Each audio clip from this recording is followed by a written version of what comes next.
The clock hit midnight as the last package sat in the back of my van. It was a cold, humid Tuesday, and the rain had turned the asphalt into a black mirror reflecting the void above. My name is Risky, and I've been a courier for 5 years, navigating the maze of city streets and rural outskirts, but I've never seen an address like this one. It was simply listed as the Gate of the Sleeping Mist, located far beyond the known rural routes of the countryside. The pay for this single drop-off was triple my monthly salary, a detail that should have been a warning. As I pulled out of the city lights, the static on the radio grew louder, drowning out the music until it was nothing but a rhythmic, wet thumping sound, like a heart beating underwater. The package itself was unusual, a heavy wooden crate wrapped in cured leather, smelling faintly of jasmine and old rot. It didn't rattle when I moved it. It felt solid, as if it contained a single piece of stone or something organic. I checked my GPS, but the blue arrow was spinning aimlessly, unable to find a satellite lock in this dense canopy of ancient trees.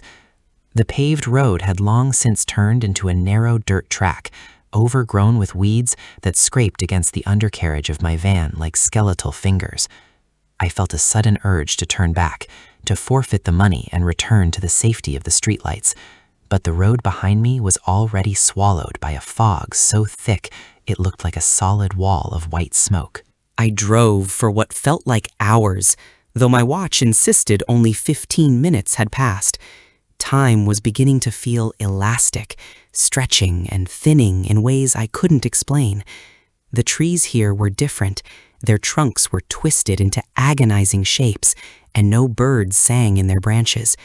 There was a profound, heavy silence that pressed against my eardrums until they throbbed. Then, through the veil of mist, I saw it.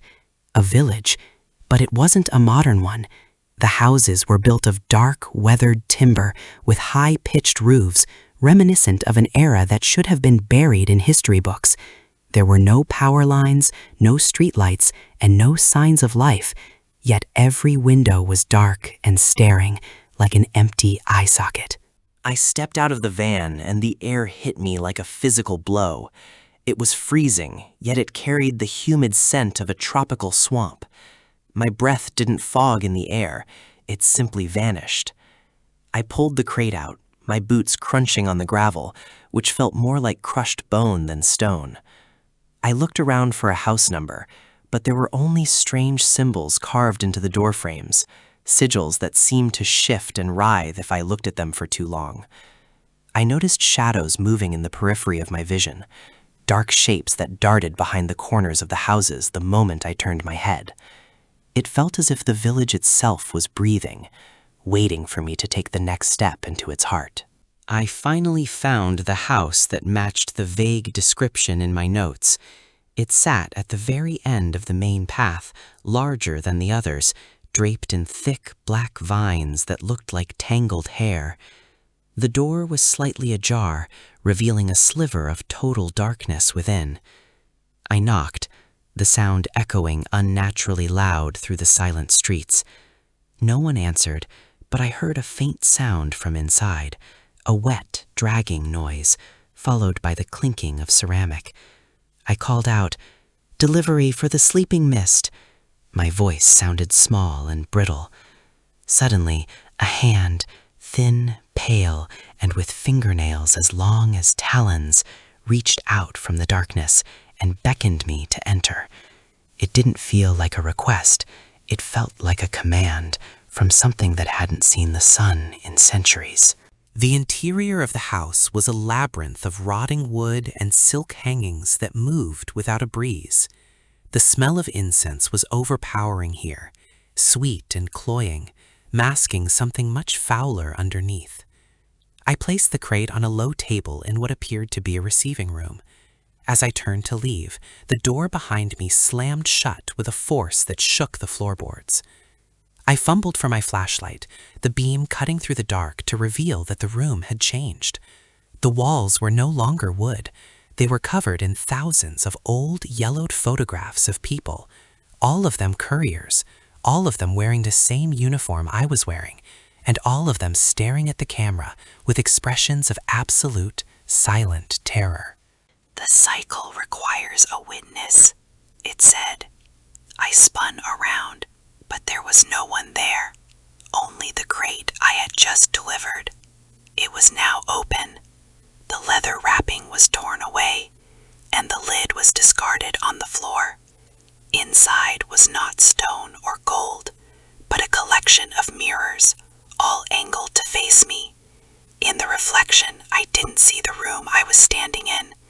I saw the village outside, but it was filled with people now, pale, translucent figures walking in endless loops, delivering packages to houses that didn't exist.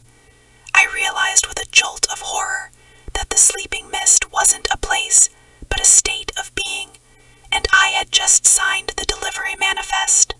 I bolted for the window, smashing through the glass and tumbling into the dirt outside. I didn't look back. I ran toward where I thought I parked the van, but the path kept lengthening, the houses stretching like taffy. Every time I turned a corner, I found myself back in front of the same house with the black vines. The fog was no longer white, it was turning a deep, bruised purple, and the shadows were no longer hiding. They stood in the middle of the road, tall and thin, watching me with eyes that glowed like dying embers. I checked my pocket for my keys, but all I found was a piece of parchment. I unfolded it to find my own handwriting, dated 10 years in the future, saying, "Don't let the next one leave." The realization hit me like a cold wave. I wasn't the first, and I wouldn't be the last. This village survives on the souls of those who are lost and those who are greedy. I reached the van, but it was no longer a vehicle.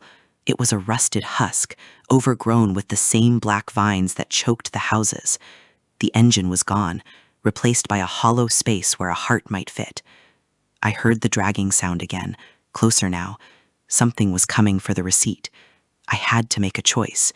To my left, a path led toward a deep well that hummed with a strange blue light.